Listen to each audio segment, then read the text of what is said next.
Did you hear what I was playing, Lane? I didn't think it polite to listen, sir. I'm sorry for that, for your sake. I don't play accurately. Anyone can play accurately.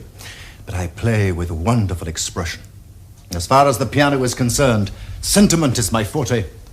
I keep science for life. Yes, sir. And speaking of the science of life, have you got the cucumber sandwiches cut for Lady Bracknell? Yes, sir. Ah. Oh, by the way, Lane, I see from your book that on Thursday night, when Lord Shorman and Mr. Worthing were dining with me, 8 bottles of champagne are entered as having been consumed. Yes, sir. 8 bottles and a pint. Why is it that at a bachelor's establishment the servants invariably drink the champagne?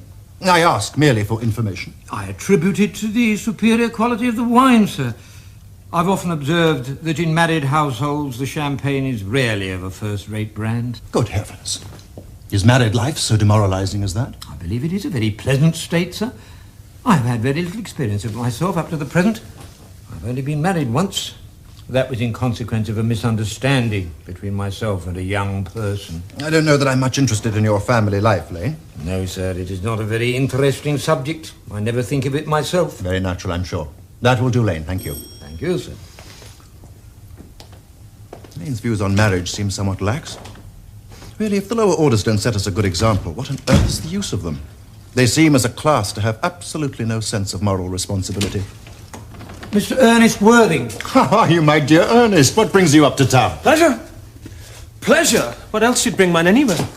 Eating as usual, I see, Algy. Well, I believe it is customary in good society to take some slight refreshment at 5 o'clock. Where have you been since last Thursday? In the country. What on earth do you do there? When one is in town, one amuses oneself. When one is in the country, one amuses other people. It is excessively boring.